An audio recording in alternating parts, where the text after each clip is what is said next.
What can hold you together when the future you planned suddenly disappears?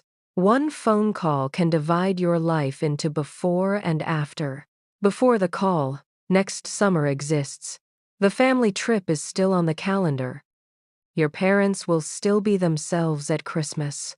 The job you built your identity around will still be there when you are ready to slow down. Then a doctor says one sentence, or your company announces one decision, and the future that had been quietly supporting your present is gone. You are still sitting in the same chair, but the life you thought you were moving toward no longer exists.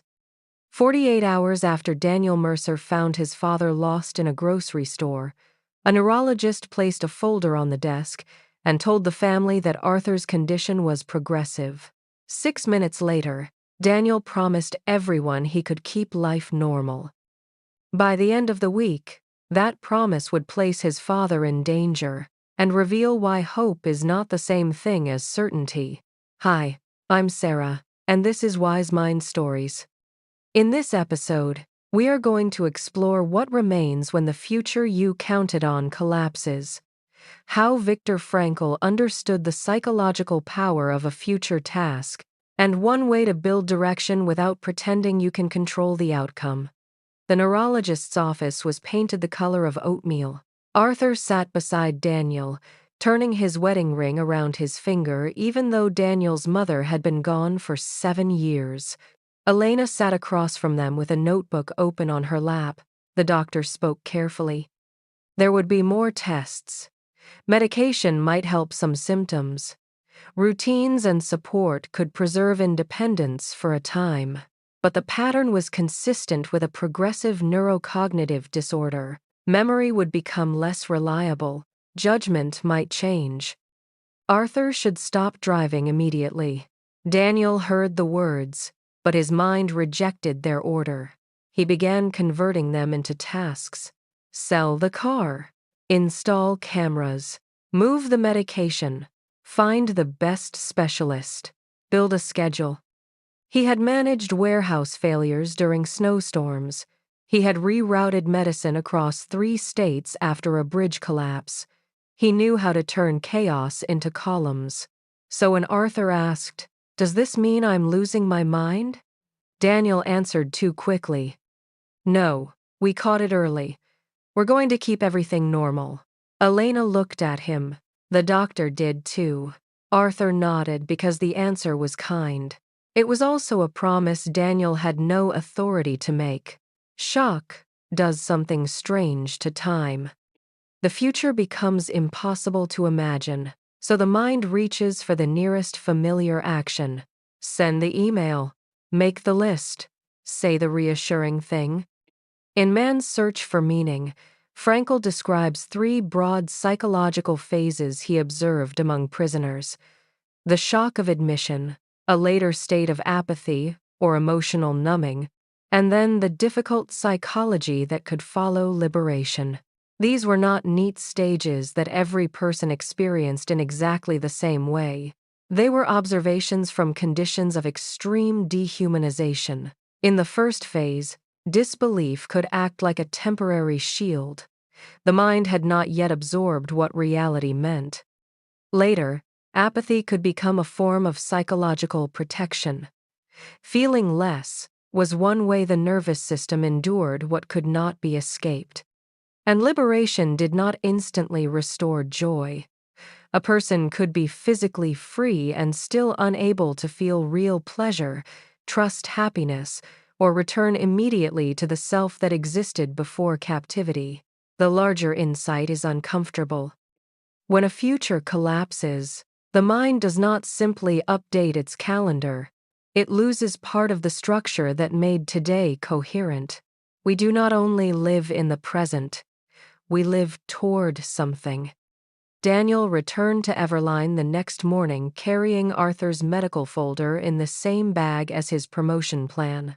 At 9, Martin Vale introduced him as the future Vice President of National Operations. At 9:12, Martin announced that the acquiring company had requested a labor efficiency review. Everyone in the room knew what those words meant. Priya found Daniel in the hallway afterward. She had helped him rebuild the regional network. She had taken calls at 2 in the morning, defended him in rooms he was not invited into, and delayed buying a house because Everline's stock options were supposed to become her down payment after the acquisition. "Are they cutting the night teams?" she asked. Daniel knew the answer was probably yes. He also knew Martin had told him to keep people focused until the review was complete. "No decisions have been made," Daniel said. Priya studied his face. "That isn't what I asked?" Daniel lowered his voice. "Your team is essential." It sounded reassuring. It sounded almost exactly like the promise he had made Arthur. "We will keep everything normal. Your team is essential." 2 futures, both outside his control. That afternoon, he built a shared family calendar titled Arthur Care Plan. Elena would handle Mondays and Thursdays. Daniel would take Tuesdays, Fridays, and Sunday afternoons. Sophie asked if she could still go to the workshop with Grandpa on Saturdays. Arthur had taught her how to sand wood with the grain and how to listen for the moment a hand plane was sharp enough. "Of course," Daniel said. "Nothing has to change yet." But almost everything had already changed. Frankl's reflections on the future are often reduced to a slogan about positive thinking. That misses the depth of what he was saying. He did not claim that imagining a good future guarantees survival.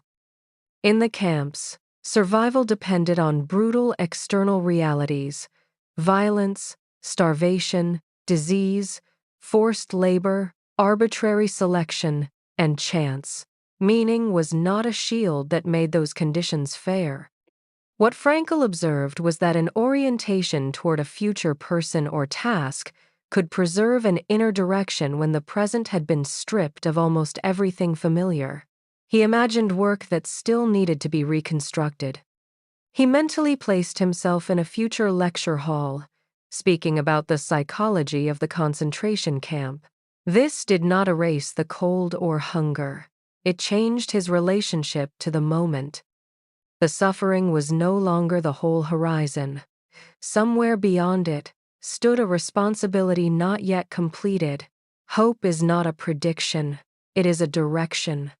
On Friday evening, Daniel brought Arthur to Bell's Market. The neurologist had said familiar errands could be grounding if someone accompanied him. Arthur pushed the cart. Daniel walked beside him, answering messages about the labor review. They moved through produce, bread, coffee. Arthur picked up a bag of oranges. "Your mother liked these," he said. Daniel smiled. "She hated oranges." Arthur frowned. For a second, Daniel saw fear pass across his father's face. Then his phone rang. Priya. She had found a spreadsheet listing 14 positions by employee number. "Daniel, am I on this list?" He stepped toward the end of the aisle. "Send it to me." "I already did." Daniel opened the attachment. Arthur's cart rolled past him. Priya's employee number was there. So were 6 people she supervised. "You told me my team was safe." Daniel looked up. Arthur was gone. He ended the call without answering. At first he moved quickly, assuming his father had turned into the next aisle, then faster. Then he began calling Arthur's name. He checked the pharmacy, the restroom, the parking lot. Rain streaked the windshield of every car. Daniel remembered the doctor's warning about judgment. He remembered promising Sophie she could still go to the workshop. He remembered saying nothing had to change. For 23 minutes, Arthur Mercer did not exist anywhere Daniel could reach him. The store manager finally found him behind the building, standing beside the loading dock. Arthur had followed an employee through an alarmed door because he thought it led to the parking lot. He was wet, embarrassed, and angry. "I'm not a child," he said when Daniel took his arm. "I know." "Then stop looking at me like I broke something." Daniel drove him home, in silence. He had believed the danger was the diagnosis, but the deeper danger was his refusal to let the diagnosis change the future. He kept making promises because certainty felt like hope. It was not. Certainty says, I know what will happen. Hope says, I know what I will remain responsible for, even though I do not know what will happen. That difference changed the question. Daniel could not promise Arthur that memory would remain. He could promise not to make Arthur face the changes alone. He could not promise Priya that the acquisition would spare her team. He could promise to stop offering comfort that required hiding the truth. False certainty protects the speaker. Honest hope protects the relationship. The next morning, Daniel went to Arthur's workshop. Nothing had moved since the diagnosis. Chisels hung above the bench in descending order. Small jars held brass screws, dowels, and pieces of chalk. The air smelled of cedar and machine oil. Arthur sat on a stool with both hands around a cup of coffee. Daniel expected anger. Instead, his father said, I don't know what I'm supposed to do now. There it was. Not a request for medical data. Not a request for optimism. A future with no visible shape. Daniel looked at the half-finished wooden boat on the bench. Arthur had been building it for Sophie, from an old photograph. Teach us how to finish that, Daniel said. Arthur stared at the boat. It might take a while. Then we start Sunday, and if I forget, Daniel swallowed. Then you teach what you can. We'll remember the rest together. This was not a cure. It was not denial in more beautiful language. It was a future task with a real face attached to it. Arthur would teach Sophie. Daniel would record the craft, not to turn his father into an archive, but to help 3 generations make one thing together. The boat might be finished. It might not. Hope did not require the guarantee. That Monday, Daniel found Priya before the operations meeting. Your employee number is on the review sheet, he said. I don't know the final decision. I should have told you what I knew. Priya's face hardened. Yes, you should have. She walked away. Honesty did not repair trust on contact. Meaningful action rarely erases the cost of the action that came before it, but it gave Daniel a direction that reassurance could not. Frankl tells of prisoners whose inner lives were oriented toward people, work, or unfinished responsibilities beyond the camp. He also recounts the terrible collapse that could follow when a person tied all hope to one predicted date or outcome, and that outcome failed to arrive. The distinction matters. A deadline can break. A forecast can fail. A diagnosis can change. But a worthy direction can still tell you how to take the next step. The future cannot always promise you a result. It can still ask you for a response. Here is the practice for this episode. Write one specific future scene that would be worth helping to make possible. Not a 5-year vision. Not be happier or be successful. A scene. 3 months from now, where are you? Who is there? What small reality exists because you remained involved? Maybe you are sitting beside someone at their first appointment. Maybe a difficult project is finally useful to the people it was meant to serve. Maybe your child knows one story that would otherwise disappear. Write the scene in 3 sentences. Then, identify the first action that belongs to you. This is Sarah, and this is Wise Mind Stories. When the future collapses, you do not need to invent certainty. You need a direction honest enough to survive uncertainty.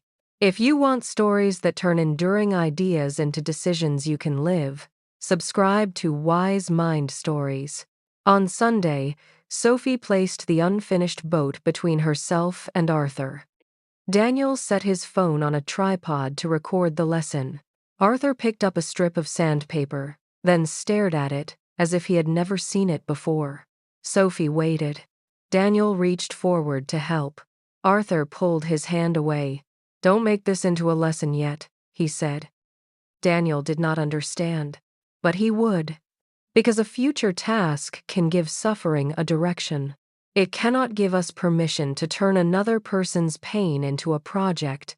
And next, Daniel would have to confront a question far more dangerous than hopelessness.